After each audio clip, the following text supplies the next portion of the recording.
This episode is sponsored by Visual Media. Are you an entrepreneur or a small business looking to take your brand to the next level? Then Visual Media is the service for you. Visual Media is a video production company who specializes in creating high quality visual content for social media, websites, and online courses. Head over to Visual Media on Instagram and drop Resilient in their DM to get started.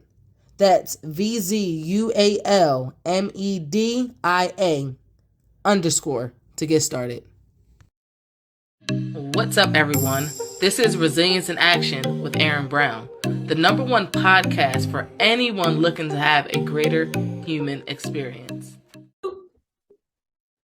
What's going on, everyone? This is Resilience in Action with Erin Brown, and we are here with Earnest James. He's the host of the Deal to Heal podcast. I'm not even going to butcher his bio. I'm going to just go ahead and let him take the wheel. Ernest, thank you for being here, and tell us a little bit about yourself. Right. First of all, let me say thank you for having me on.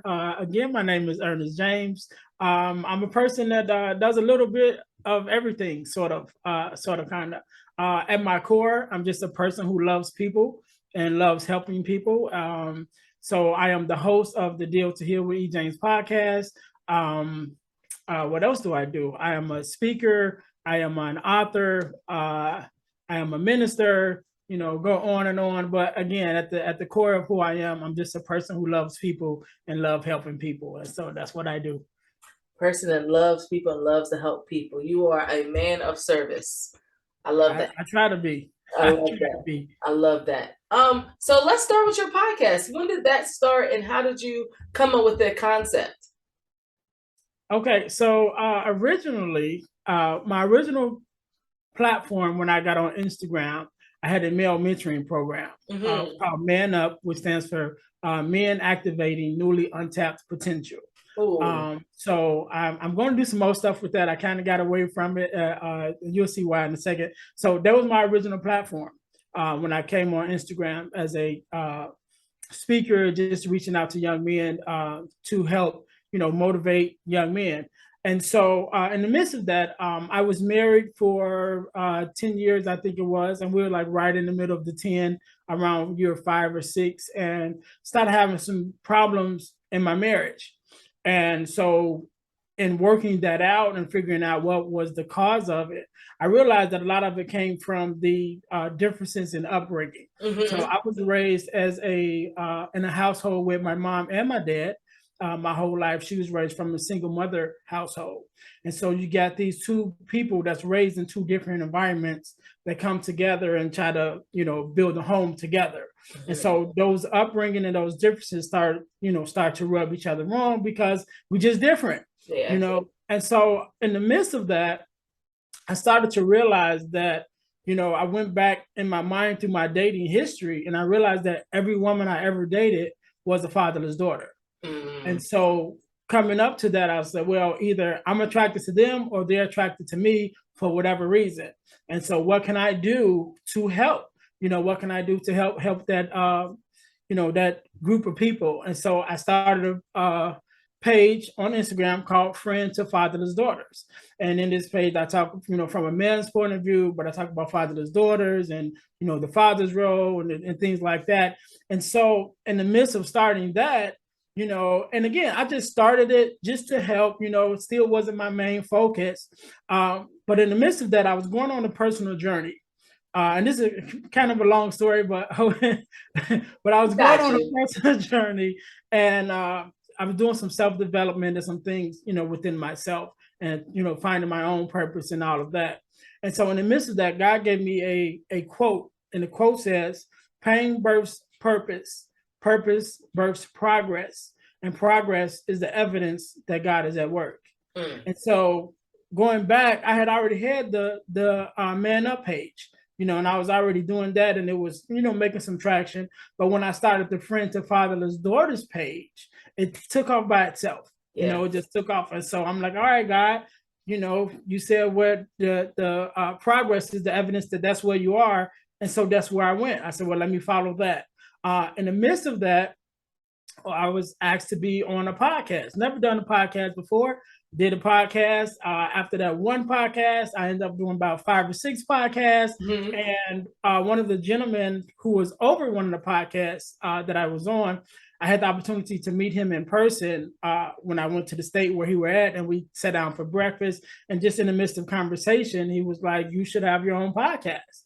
And so I said, okay, I thought I'd think about it, whatever. And so upon thinking about it, and also, having a message, and also being in the speaking world, as a motivational speaker or public speaker, however you want to say it, you're always looking for that opportunity for someone to give you a chance to speak on their platform.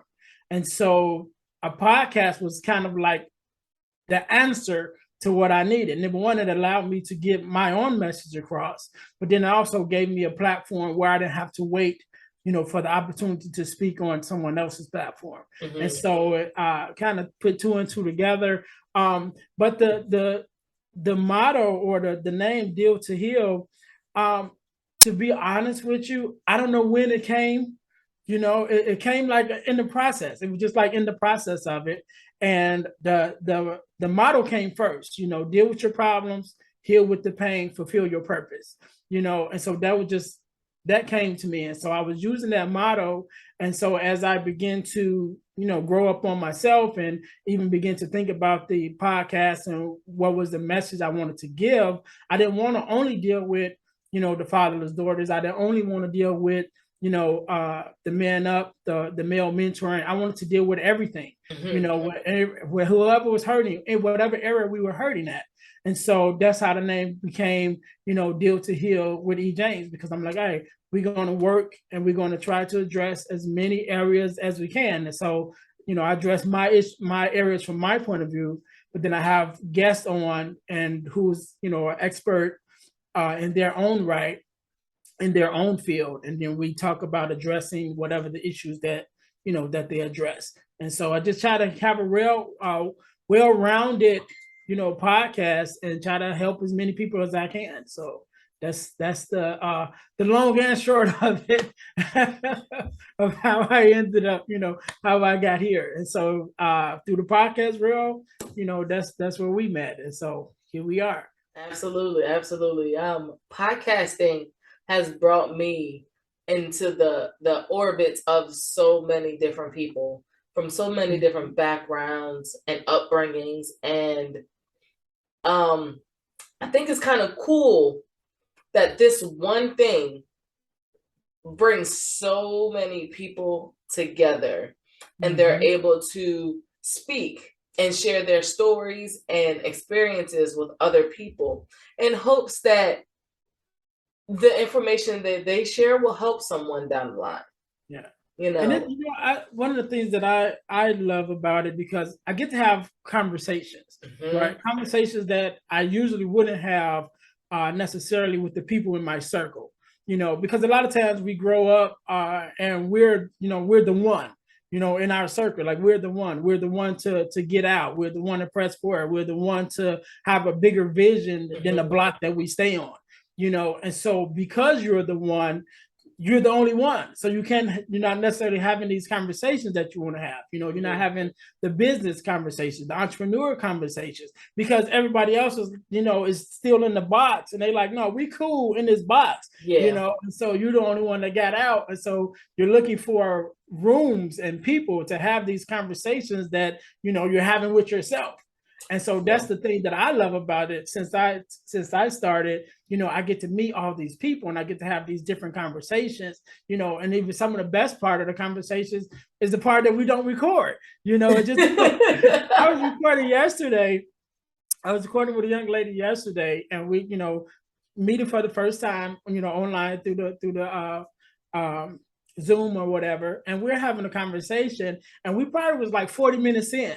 And I'm like, all right, we got to stop, because we got to start over, because we ain't even started recording. We're just talking, and having this conversation, and all this stuff is like, man. And so that's like, to me, the best part about it, because you get to have these conversations with people from different places, with different experiences, and you all like-minded, because you all have a vision for more, but you all have a vision to help people. You all have a vision to step outside of, the little box that you were born in, or the little box that you were used to.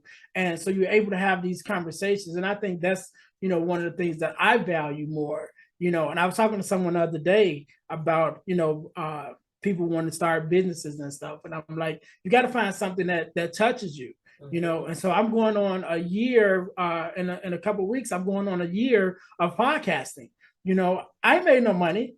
You know what I'm saying? They're like, everybody, different ways you want to monetize and all that stuff. I've done none of that. Is it costing me money? Yes, but I love it. I love the conversations. I love the people. So if I never make any money from it, I'm still going to do it, because now I have this outlet that I love, and I'm able to meet all these new people and, things like that. So that's a big part of it. You got to find something that you love. Yeah. Yeah. And being able to hosting a podcast, with like an interview aspect to it, it allows you to hold space for those individuals who may not have had the opportunity to share their stories, or may have found it to be a little difficult to, answer a certain question, or whatever the case may be. And I love interviewing and being able to connect with my guests and make them feel comfortable. And like you said, have the conversation. This is so important, because a lot of the stuff that we're talking about absolutely needs to be talked about, Yep. And getting the perspective from other people, because we could sit and do a solo episodes like the whole time, right? Right. But we're only getting our perspective. When you add in that extra element of the other person, boom, that's a whole nother perspective that we may not have even seen. We wouldn't be privy to. And what a disservice that could potentially do to our listeners, So one of the things that I like, since I've been doing it, and this has happened a couple of times, is you got your guests, you vetted your guests, you got your topics, you know what they're about, you know what you're about, and so you got your your list of questions that you want to ask in the midst of your conversation. And then when you get started, the conversation goes a whole nother way. And so I've had to happen a couple of times. And then, my guests may be like, well, I know this wasn't the way it was supposed to go. And I say, no, this is exactly where it's supposed to go. Yep. It's going to go where it's going, because it's someone that needs to hear it. Yep. So I was on a call with a young lady who, her message was about, believing in your dreams and bringing your dreams to reality. But in the midst of her reality, she had recently lost her mom and her dad. Right. And so in the midst of that conversation, we started talking about grief, because I also had lost my mom. My dad's still here, but I had lost my mom too. And so we started talking about grief and that process, and going, that's kind of where the topic kind of went. She's like, well, I know that ain't what we came to talk about. And I'm like, that's exactly what we came to talk about. Absolutely. Because that's the way it went. And I'm like, so that's my platform. I'm like, look, we're here for healing, and wherever that healing takes us, wherever the conversation takes us, is because somebody needs to hear it, and somebody, needs it, and not only somebody else needs it. And as I was explaining to her, this might be what we needed, to be able to have this conversation with each other. And I remember telling her, after my mom had passed, I remember watching a church service with Bishop T.D. Jakes, and it was around Mother's Day. And he was, doing his message. And one of the things he talked about in his message was people coming up to him and telling him that, I feel sorry, my condolences, I feel sorry for you because, you lost your mom. And what he was saying, he didn't necessarily say it to them, but on the inside, he said, you saying you feel sorry for me, but I feel sorry for you, because I know a pain that you still have to feel. He's like, I've already felt it. I've already dealt with it. I'm already dealing with it and healing from it. But you still have no idea of what that pain is. And unless you go first, eventually you're going to have to face it. Eventually you're going to have to feel it. And so just to be able to have that conversation with someone who's been through it. Because a lot of times we say, I'm sorry for, sorry for your loss, or I know how you feel. But unless you've actually lived through it, you don't really know how I feel. I can't even say it's comforting, because sometimes it's not even comforting, and definitely depending on the person and where they are in their own grief journey, they might not want to hear it, because they might be offensive about it. Like, no, you don't know how I feel, and go that whole way. But I know people mean good when they say it, but until you have actually lived that and walked through that, you really don't know what that's like, to lose a parent. It's a very, very it's a void that never, ever, ever really that will ever be healed, and it will never be filled. We just learn how to live every day a little better, how to live with that void. I lost my dad in 2006, right before my high school graduation. He passed away, and that's something that's a pain. That's a pain that I deal with every single day. And it breaks my heart when I see posts or people who are just now going through what I had to go through those several years ago, because I know, like you said, you know what it is, what that pain is. So yeah, definitely. And it sneaks up on you, right? Yeah. It sneaks up on you sometimes. And so like it's been over 10 years now, since my mom passed. And I tell anybody, it just kind of depends on the day. Because one day you wake up and it feel like it's been 10 years, and the next day you wake up and it feel like it was yesterday. And sometimes even in the midst of your journey and your healing and your processing of it, you forget, right? So some years ago, this was after my mom passed, some years ago. So I'm in the Chicagoland area. And so I don't know if it was all on the news and stuff about this one cemetery that had been stacking bodies. They had been stacking bodies and all kinds of stuff at this one cemetery. Well, we have family members that's buried at that cemetery, including my grandmother, right? And so when all this hit the news and they was talking about it and people trying to find out, where their loved ones at, or if their loved one is even where they said they at, this whole thing. And I'm like, oh man, I got to call my mama so, we could go check on my grandmother or whatever. And I'm like, oh, right. You know what I'm saying? Yeah. Like, mama's not here. You know what I mean? So I can't make that phone call. But it's even, like I said, in that process, you get to a point that you've dealt with it so long that you forget about it. You know what I'm saying? You forget the reality of it until it faces you in the face again. It's like, oh, right. You know what I mean? So yeah, that's a never-ending journey. The grief journey is a never-ending journey. But there is some benefits of it. There is some benefits that comes along with it, because it forces us to look at, our reality. And I was even having this conversation that there are some benefits to death, because it forces those of us who are still alive to analyze where we are in our lives. It forces us to analyze our relationships. It forces us to analyze some of the things that we may have said and done.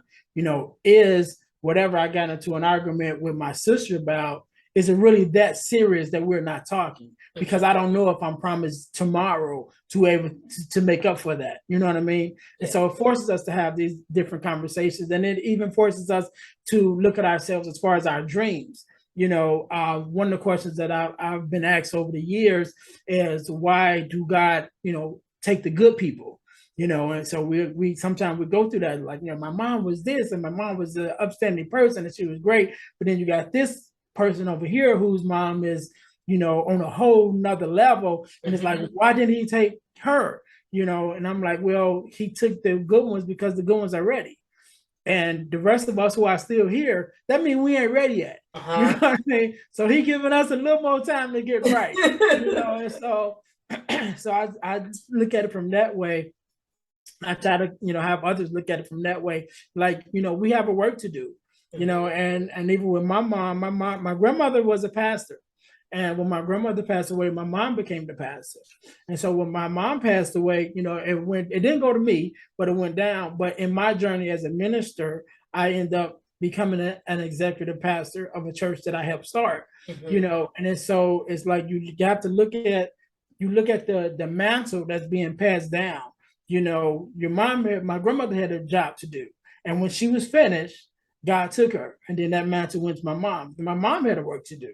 And when she was finished, God took her. And so that mantle fell on the next person. But me looking at that makes me say, okay, what is my job? What is the work that God has for me to do? Because I don't know when that's going to be over for me, when that time period is going to be over. So I have to do what I need to do to get to that next level and to carry out the vision, that God gave me, whatever that vision is. So absolutely.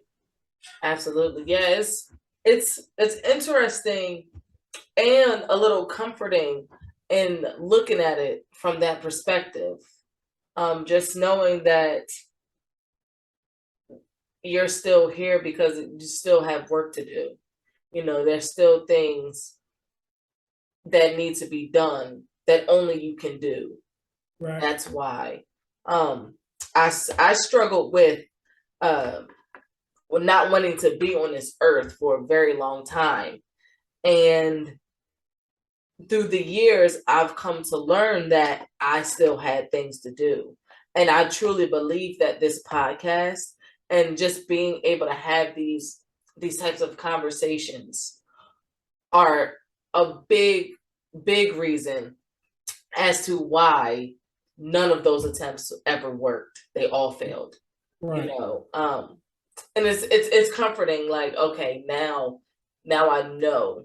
Let me walk in my purpose. Let me show up in my life the way I know I'm supposed to be showing up every single day. Yeah. And so that even goes back to, like you said, we all have a work to do, right? So I remember when my mom passed. When my mom passed, I was in the midst of a dark place in my life, because I was dealing with what I call the double D's. I was in debt. I was going through a divorce. I was depressed. Then my mom died, and so all of this in the same time period. And so when all that started building up and all this stuff started happening, and so you find yourself in this low point where it's like, you know what, it's too much. I can't take anymore, or I don't want to take anymore. And so I was in that place too, where I even started contemplating suicide, and but luckily and blessed for me, I was able to come out of that place with some work and some help from some loved ones, and even thinking about, my purpose on this earth, even before all of this, my one purpose that I have is to be a father to my daughter. My daughter is our only child by me and her mom. We only have one biological child, and that's my daughter. And at that time, my daughter probably was like maybe 7 or 8. Okay. So still fairly young. And even coming up to that point, she had lost, some different people in her life. She had already lost her grandmother on her mother's side. Yeah. And so now she was losing my mother also, and so just at her young age, she had already been through a lot of grief and dealing with, losing people. And so that was one of the things that I had to come to terms with. Like, if I was to take my life and I'm not here, who's going to look after my daughter?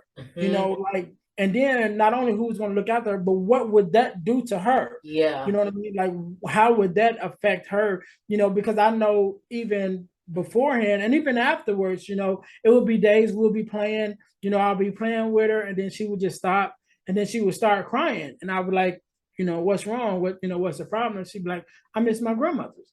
You know what I mean? And so just taking in that now, just like, what if I did that? What if I wasn't here? If she's having that kind of emotion, just thinking about her grandmothers who, sometimes was around, sometimes wasn't, because, we had our own space or whatever. But then the person who you're with every single day. And my daughter is a daddy's girl, so it was me and her all the time. So I'm like, what would that have done to her? to take the one person that you love the most, and you're with the most, you spend the most time with, and then now that person is gone. Especially at the age that she was, to even not even really know how to start to process that. But thank God I never had to find out. Because it didn't go that far, but I was able to be put in a place where I was thinking like that. That I said, if for nothing else, I got to stay here for her, and so thank God that I did stay. And now, my purpose was added on to be able to do the podcast and things like that, and reach other people, on a grander scale.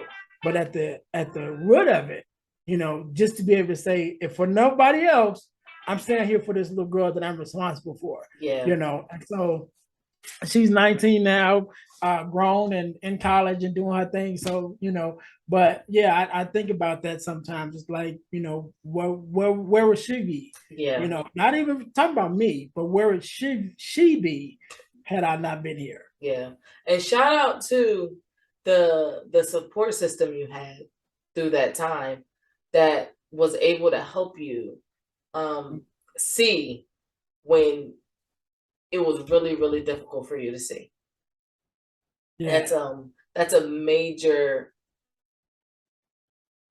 key into having a greater human experience, is making sure you surround yourself with people who want good for you, people who breathe life into you, people who hold you up and hold you accountable and inspire you to live every single day.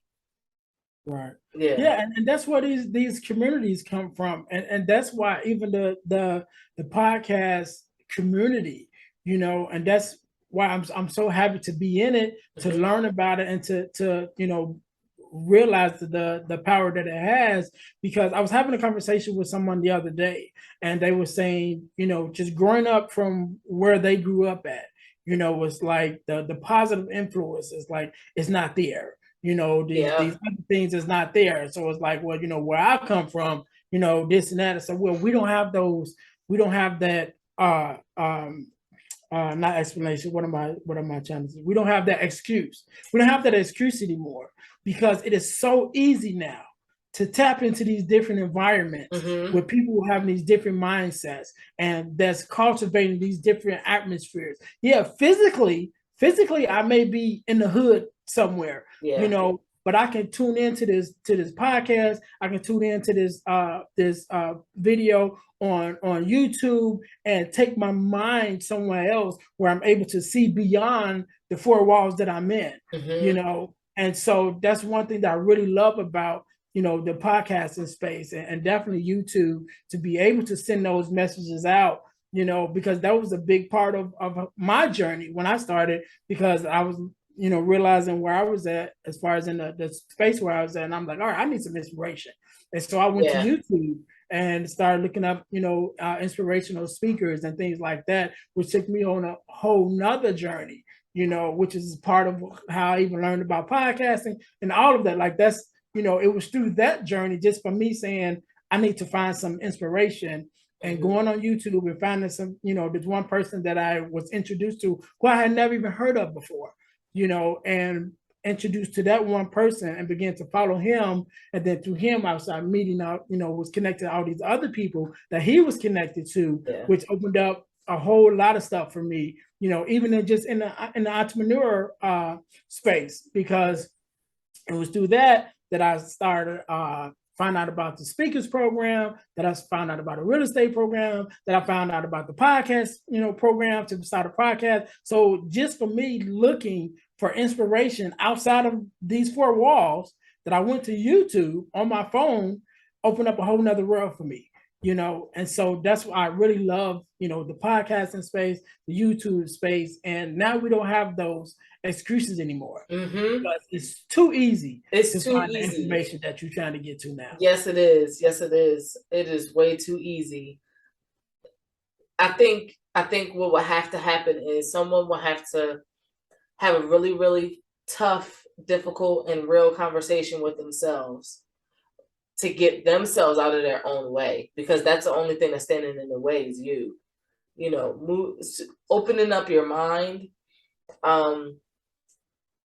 you're going to have to explore a level of vulnerability to navigate through those different communities and to put yourself out there to find, because what it's out there. If you're looking for the positivity, if you're looking for the inspiration, the education on so many different things, it's out there.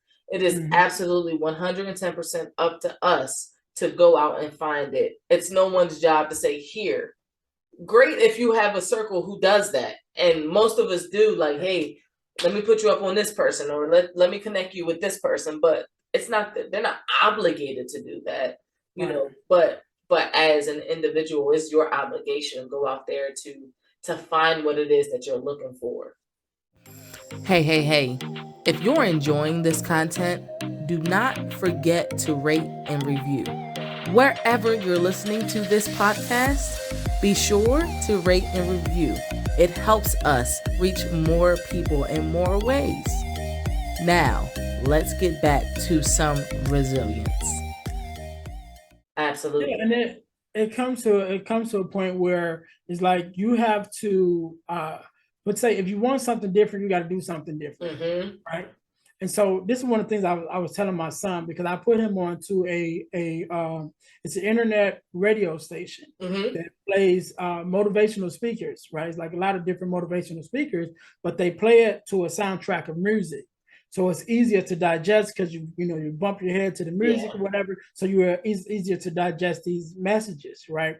And so I was telling him, I'm like, the reason why you can't listen to it is because you don't listen to it. I said you have to start listening to it in order for it to take root in you. Because I know what you listen to. I've listened to what I've heard you playing it. So I know what you listen to. And yeah, this is a whole nother thing, but this is better than what you're listening to on a regular basis. But the reason why you're not connecting with it, because you haven't connected with it. You got to give it that chance. Listening to it and start listening to it and start really contemplating on these messages that you're hearing in a positive sense. And once you start getting some of that and that start feeding your spirit, then you go, oh yeah, this is what I do. I'm on this motivation. I'm on this inspiration. I'm on this, entrepreneurial stuff, but you have to do it first, like there's a space where you got to force feed yourself something. And then when you realize, okay, it's good for me, then it'll be easier. You just do it on your own. It's easier to digest at that point, but you gotta get through the root of it. One thing I did about 5 years ago, I implemented 30 minutes of educational, inspirational, or motivational content every single day, whether it was reading a book, listening to a book, because Audible is my jam. TED Talks, YouTube videos, podcasts, like at least 30 minutes every single day. Now it's like second nature. I don't even think about it. When I go, I clock into my 9 to 5, I throw my headphones on. I'm definitely putting on a podcast, or I'm listening to an audio book, something that's going to teach me, something that's going to elevate me. Of course, I throw music on from time to time because I think there's space for that. But when you become real about your growth and what it is that you want your life to look like, you start to understand that you're going to have to make those adjustments over excuses every single time. And one of the things I had to do, because I definitely, like you said, Audible, I love it. Because one of the hardest things that it is for a lot of us to do is to read, and sometimes we just don't have the time to sit still and read a book. Audible was one of the best things that ever came out, because I can read while I'm doing whatever I'm doing. So while I'm working, while I'm walking, while I'm running, whatever it is, but I'm still getting this information, around the clock. And so, I definitely tapped into Audible, definitely tapped into YouTube.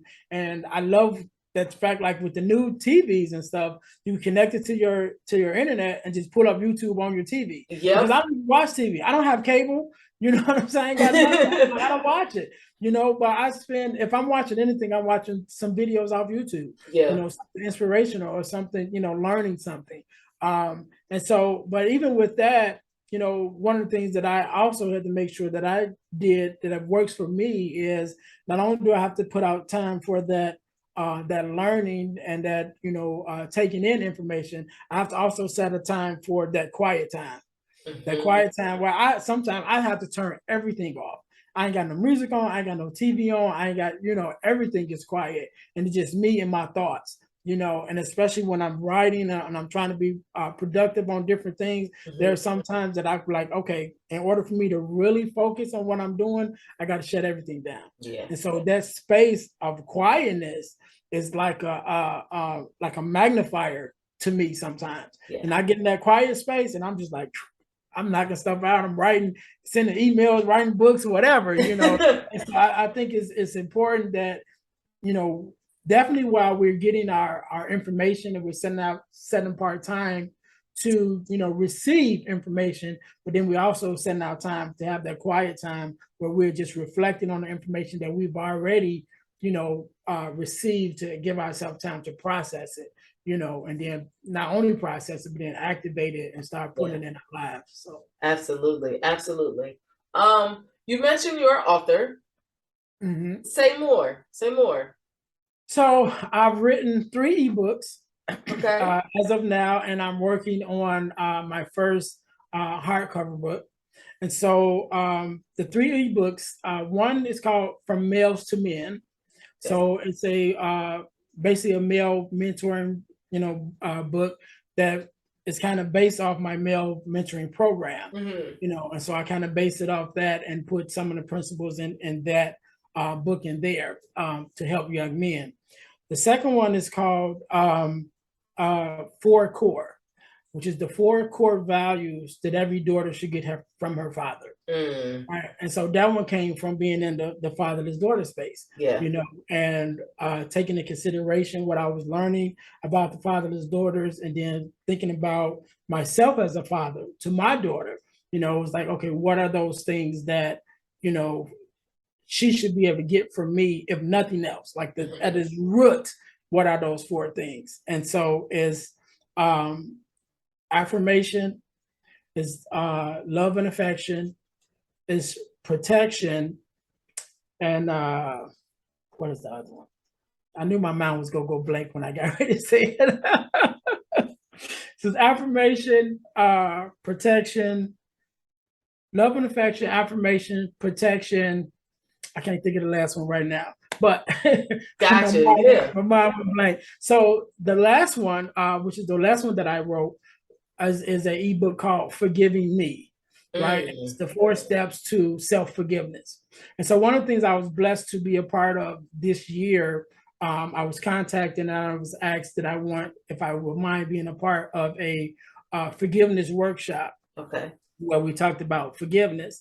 And so I was like, yeah, sure, I'll be a part of it. And so in the midst of doing that, it was a virtual event.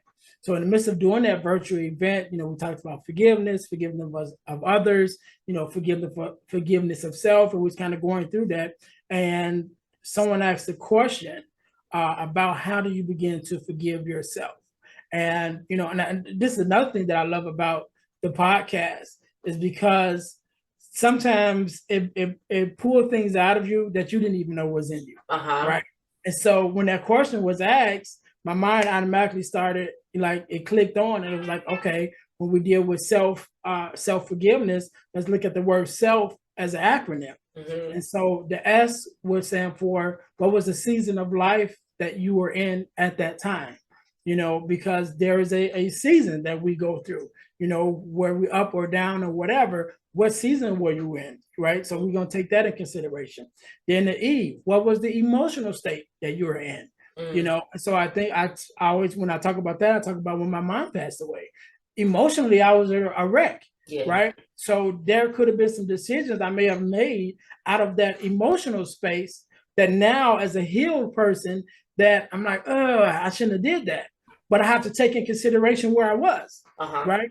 And so the L, it stands for limited information, because sometimes we make decisions just because we don't have the facts, we don't have all the full facts. So going off, what we have at the time, we may make some decisions that we don't agree with later. Yeah. And then the F would just be forgiving yourself by recognizing that, taking into consideration all the others at the time that you made whatever decision that you're holding a grudge against yourself for now, you were doing the best that you could at that time. And so that's the Forgive Myself ebook. And so my hardcover book that I'm working on is called Get Off the Floor. Right. And so that one is based on principles that I've learned over my lifetime of getting up and then falling back down, because I've had times in my life where literally I was on the floor, and even like talking about my mom's house, there was when I went through my first divorce, okay, I got to move back home. So now I'm at home sleeping on the floor in the basement at my mom's house, and so it's like, okay, what lessons did I learn during that period that allowed me to get back up, and go forward? So it's called Get Off the Floor, and it just goes through a lot of different times where I was going up and went back down for some reason. And then those lessons that I learned in that process to get back up, and so I'm still working on that. Hopefully I'll be done soon. I'm working on the website, which is dealhealfulfill.org. Okay. Hopefully that'll be done soon. And then, the books will be on there. The ebooks will be on there. Also, I have a inspirational t-shirt line called Deal to Heal Tees on Shopify. And so I'm trying to put all of that in that one, website, so where everybody can go. So, to the listeners, keep that in mind, is dealhealfulfill.org, O-R-G. And that's where it's going to be at. So we're working on it right now. So hopefully soon that'll be up. Perfect. And I'll definitely make sure I add all of that into the show notes, so we know, how to support you and what you're doing, because I think what you're doing is so necessary. It's so necessary. Do you have anything that you would want to share with our listeners? Any tips or anything in particular that you want them to know? You know what? Right now, and this just seems to be in my space right now, I've been having a lot of conversations about relationships and love and things like that, and where people are. And some people are really going through a hard time, in their lives because of their relationships, and I was having a conversation with a friend of mine, and, we're talking about some of our other friends, and, we got some friends that are talking about committing suicide and things like that because of the things that they're going through in their relationships. And I'm like, the reason why is because so many people are looking to other people for their happiness. It's like, you have to find your own happiness. I can't be, number one, but then I shouldn't be responsible for your happiness. Yeah. And I would say in any relationship that I go into, my goal as a person, I think should be the other person's goal, is on a daily basis, what can I do to make this other person's life better? Yeah. So that should be my goal, but it shouldn't be my responsibility. Absolutely. Right? So your responsibility to yourself is to do everything you can for yourself to bring your own happiness. So when I come into the picture, I'm adding to that, and if I come into the picture and I'm taking away from that, then to cut me loose. But it doesn't change your state. It doesn't change where you feel, because you build up your own happiness and you're responsible for how you feel and the things that you're getting out of your own life. And I think that so many of us are looking for outside people, outside forces to fill the voids that we have on the inside, that the only one can fill is us. Yeah. And so when we take on the responsibility of our own actions, our own happiness, our own lifestyle, our own whatever, and own it, like, it's my responsibility to change whatever I don't like and make it to where I like it. So if nobody else helps me, nobody else comes to my rescue, nobody else does anything else for me, I'm still happy with myself because I've, did the work to secure my own happiness. And so if anybody else comes into my life that even coming to add, and if they're not adding, then they're going to subtract because I'm going to subtract them, but I'm going to stay at this space that I've created for myself. And so I think that's the thing that I want everybody to get just off the top of my head, because that's kind of been in my space. Like, you're responsible for your own happiness, number one. And then you're responsible for your own life and the things that you achieve or whatever. Like, that's your job, and you've got to take the responsibility to make it what it is you want it to be. Absolutely. I agree with that 110%.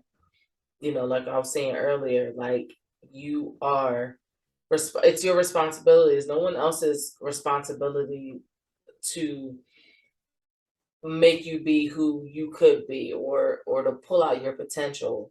We got to get out of our own ways and really step into who it is that we want to be. Mm-hmm. Okay. All right.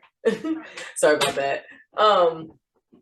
But yeah, 110%, it is our responsibility to take care of us. No one else should be trying to make us happy. Let me not say that. It's not anyone's responsibility to make us happy. Mm-hmm. Let me make sure I change that language. If they can bring joy and happiness to you, but you need to know how to have that same joy and happiness if they are not there. And right. I think in relationships, that's kind of where the disconnect or the trouble starts to brew, and that's where that lies. Is we, like you said, we depend on other people for our happiness solely, and it's like, okay, you're not making me happy. My life is horrible, and you're not doing what you need to do. But wait a minute, that's on you. And I think that's why in this culture that we're in now, that we're always having the fight now is, what do you bring to the table? Right? Everybody like, what do you bring to the table? What do you bring to the, well, if I'm bringing this or whatever, it's because we're not whole. Yep. And so if I'm whole, I don't even care what you bring it to the table, because my table's full already. So if you only bringing the snacks, cool, I'm cool with that. Yeah. Because I'm good. But I think there's so many of us have this table where there's nothing on it. And so what we want to know is what you bring in. Mm-hmm. What have you prepared for yourself? If you got this table in front of you and this is your meal, what have you prepared for yourself? To say, on my table, I got, greens, I got, cornbread, I got whatever that's already spread out. So I'm good. So then when I ask you, what are you bringing? I'm only asking because, hey, I'm good. I just want to know that you're not coming empty-handed.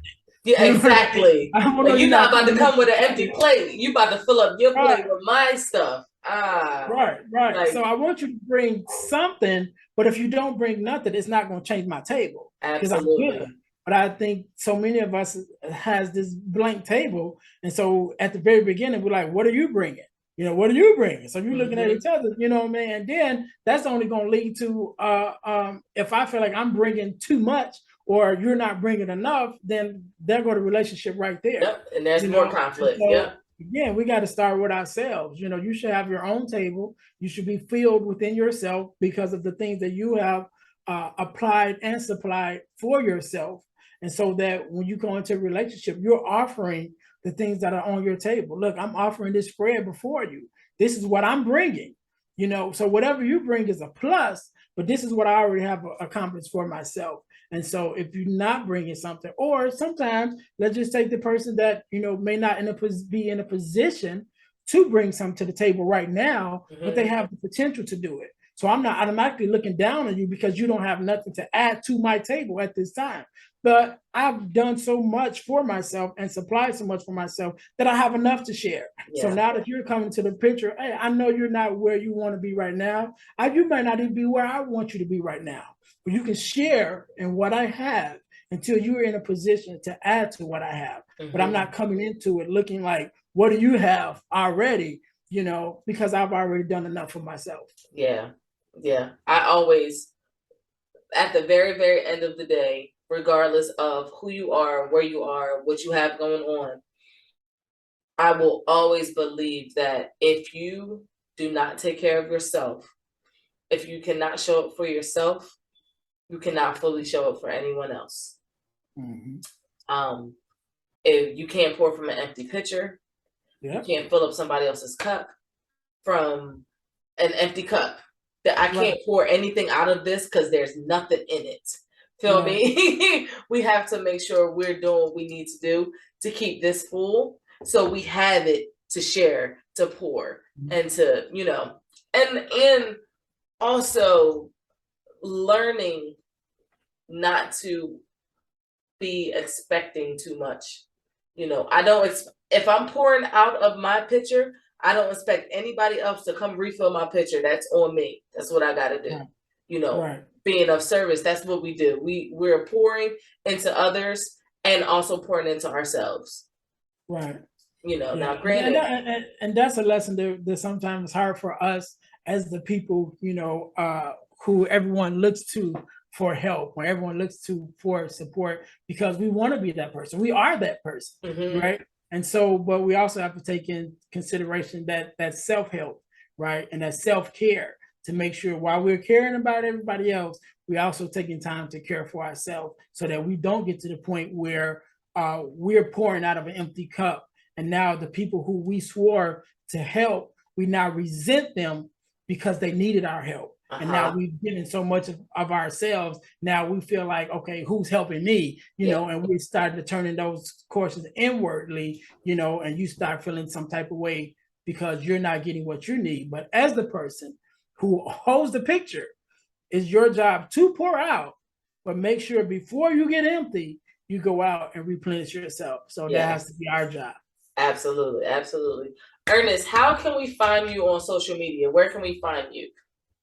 You can find me on Instagram, on YouTube, on Facebook, and on Spotify at Deal to Heal with E. James Podcast. You'll find me on all, and on TikTok. Well, I think I may have a different name on TikTok, but you'll find me on that too. But Deal to Heal with E. James Podcast. Again, Instagram, Facebook, definitely on YouTube. I'm definitely trying to get my YouTube following up. Mm-hmm. That's where you can find me at, Earnest James. And again, keep in mind, dealhealfulfill.org. We're working on the website, and just keep checking on it. One day you're going to click up and then you're going to see my face. And it's like, going to be there. He said it was coming. He said it was coming. Here we are. Yeah. Yes. Perfect. Perfect. All right. I have one final question for you. Okay. What is your definition of resilience? Resilience is the attitude and fortitude to keep going when everything else is going wrong. Right. One thing my mom used to say all the time is, it's right to do right. And so sometimes we're in a world where there's a lot of wrong that's going on. There's a lot of wrong going on around us. Sometimes there's some wrong done to us. Mm-hmm. But our reply has to be, what are we going to do? You know, how are we going to react to it? And so taking that, you know, advice from my mom, is right to do right. And as long as you continue to do right by yourself, to do right by others, right is going to come back around to you. And so in the midst of everything that's going wrong, you know, we have to have the mindset of being, you know, resilient and persistent, and keep pressing forward in the right way. No matter how much it seems that, you know, those who are doing everything wrong or the wrong way seems to be prospering. Mm-hmm. You know, there's a scripture in the Bible say, don't be weary of well-doing, you know, because you have a job to do. And as you move in the right ways, it may seem like everybody else, you know, some of those people who you may look at and say, he did, he got rich the wrong way, he did the wrong thing, you know, but don't get weary for those people, you know, because what seems like success in some aspect, you know, but keep fighting your fight and keep pressing through to do things the right way. Because when your blessings come, can't nobody take it. Can nobody, you know, talk about it? Can nobody, you know, say you did anything wrong to get it? Because it's going to be well-deserved, you know, on your part. And I believe that God definitely answers our prayers, and he rewards us who works diligently and righteously in our lives. And so when we talk about resilience, definitely keep pressing forward, and doing things the right way. Like my mom says, right to do right. And so do things the right way, and right is going to come your way. How about that? I like that. That was I ask this question at the end of every podcast. And if I've done 30 interviews, I've gotten 30 different answers, and they are all, you think of one word of resilience, right? And it's the basic, you have your basic definition. You would never think that you could get perspective and definitions of this one word in so many different ways, yet it all ties into resilience and action. Mm-hmm. Like, resilience is an action. It is a thing that we do every day. And the way you just put it, the attitude and the fortitude to keep going when things are not going your way, like that ultimate bounce back. I love it. Yeah. I love it. That was amazing. Yes. Again, like I said, that's part of my story. Even with like I said, to get off the floor. I've been on the floor a whole lot of times. Mm-hmm. You know what I mean? I was having a conversation with a young lady I recorded with the other day, and she was saying, when they grew up, she didn't realize that they were poor. Mm-hmm. I told her I knew I was poor. You know what I mean? I knew I was poor. I was sleeping on the floor. I got 8 sisters and brothers, so it's 9 of us siblings. We all on the kitchen floor, in front of the stove. That whole story, like real life. So yeah, I was on the floor. Yeah. So I knew I was poor. You know what I mean? And so that resilience is go from there. Say, okay, this is my starting point. Mm-hmm. But how high can I reach from this low point? Yeah. And that's where that resilience kick in. Like, all right, I got work to do. I got a job to do, and nobody's going to do it for me. Yep. And if somebody is going to do it for me, I can't wait for them to come. Mm-hmm. Let me meet you halfway. Exactly. By the time you get to me, I done already took 5 steps. You know what I mean? And then you can help me get to 10. Mm-hmm. But I can't sit at 0 and sit at the bottom of the steps and say, well, I'm just waiting for them to come save me. Yeah. No, we got to get up, and we got to, get pressed into it. So absolutely.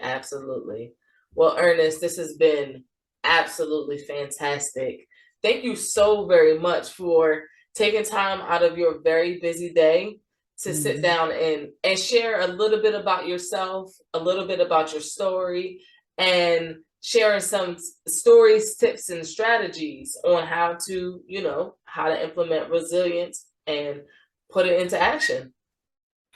No problem. Thank you, first of all, for having me, and then thank you for having this platform, because we have a voice, and we have a story, and we have a responsibility of what we put out to the world. And I'm not going to get started on a whole nother thing, but I was having a conversation with somebody else the other day, and we was talking about the images and messages that people are putting out on social media. And we were talking about children.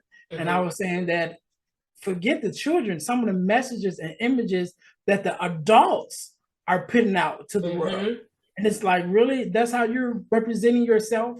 That's how you represent, and so we all have a job, and we have a responsibility of the messages that we put out into the world, and so even just looking at you and look at your background, you got dream big, you got dream on the wall, you know what I mean? So there was messages that you choose to put out to the world, to have, like-minded people who are in that same mindset to come on and give them a platform to not only put out your vision, but to put out their vision into the world. I think that is a great thing. And so I thank you also, not only for having me on, but even if you never had me on, I want to thank you for being a catalyst to put out the messages to the world that's going to make the world a better place. I really appreciate that.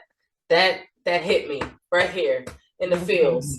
I'm just here to hold space. I'm just here to hold space. Like, I love this. Like, I'm going to do this probably for as long as I can continue to breathe, because I love collecting stories and being able to share those stories in such a capacity, such a way that influences and inspires. I could sit here and I could interview like a whole different set of people, and that could be the messages and that could be the information that I put out, and I refuse to do that. So it's going to be positivity, inspiration, education, and realness on this podcast, and you brought all of that today. I appreciate that. Thank you. I appreciate you for having me. Of course. Thanks for tuning into this week's episode. If you enjoyed it, be sure to rate and review. And remember, resilience in action will always lead to a greater human experience.